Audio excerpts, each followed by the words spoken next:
Free National Movement has revved up its engine for the 2012 general election, and tonight the party machinery is taking their campaign to San Salvador. Our Clint Watson is there.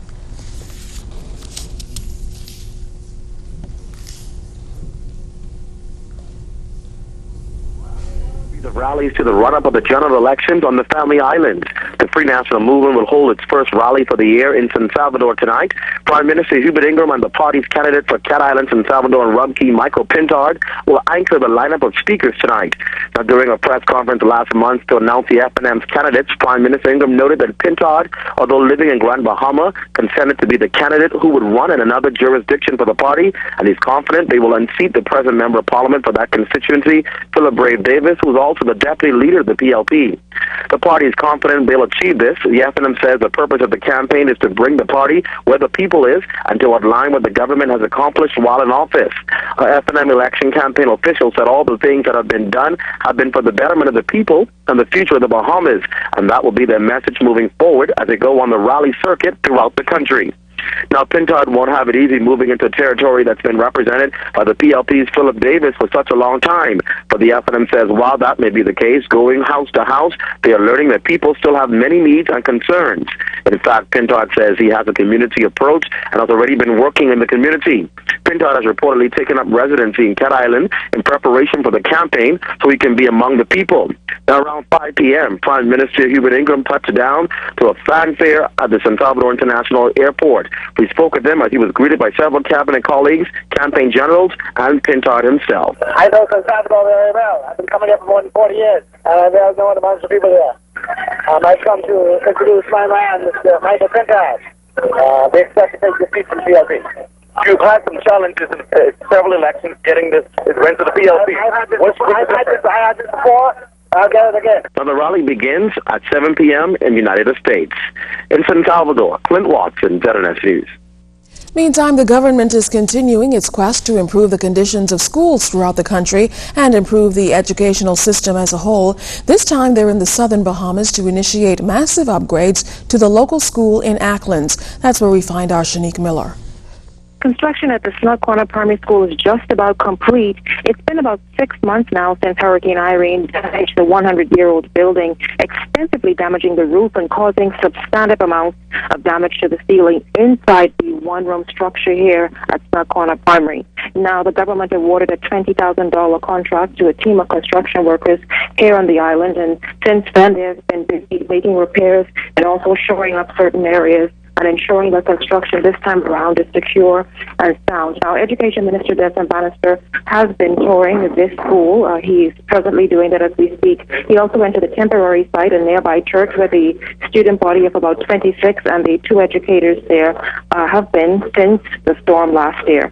Now, Minister Bannister is here making sure that repairs are going as the ministry would like to see them go, and also seeing what is necessary, perhaps the extent of the damage, and also as far as materials are concerned, what's needed for this new building once it is completed. Of course, construction is expected to be completed about a week from now, and after that, the students and teachers will be moving back into this building. But if we can just ask Minister Bannister a question.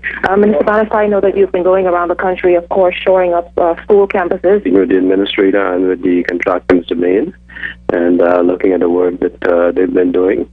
And I'm being assured that our children are going to be able to be back in the classroom next week, their classrooms here at the school. And this is one of those old traditional schools, community schools, and it's very important for the children to be able to have access to their schools and community.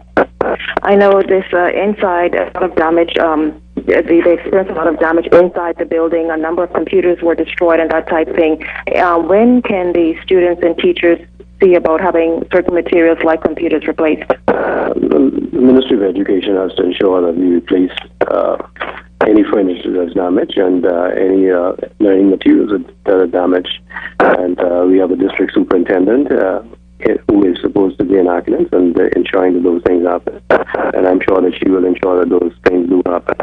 Any other enhancements you'd like to see happen to this campus? I just want to see the children have there are 21 children who enrolled in the school, and I want to see them have the opportunity to be able to attend school in their community and to have this wonderful, wonderful old building restored as it ought to be. I was here right after the hurricane, and I saw the damage that was inflicted on the building. And I'm grateful that we are now able to do some repairs completed so that they can return to the classrooms.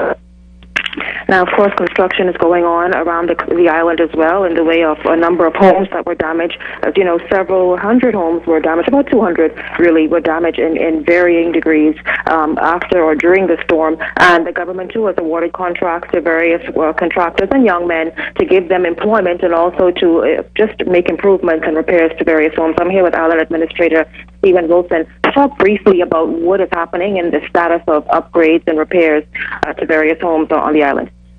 Thank you, Sheikh, and welcome. Good evening.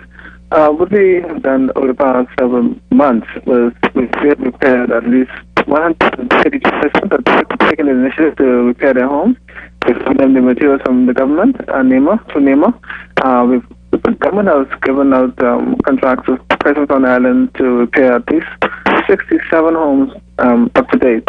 And we're about to, government, I know they intend to rebuild another 12 homes that is supposed to be built very shortly. And so we'll see exactly how that comes along. Island Administrator Stephen Wilson. Now, of course, we're here at the Snug Corner Primary School where the contractor, along with the Minister of Education and his team, are walking through and giving a final once-over to ensure that this campus is ready in about a week's time to welcome the students and teachers back here to the classrooms. Reporting in Snug Corner, Auckland, Shanique Miller, ZNS News. Well, don't forget to keep those Family Island news stories coming. We'll just drop us a line anytime at finews@znsbahamas.com.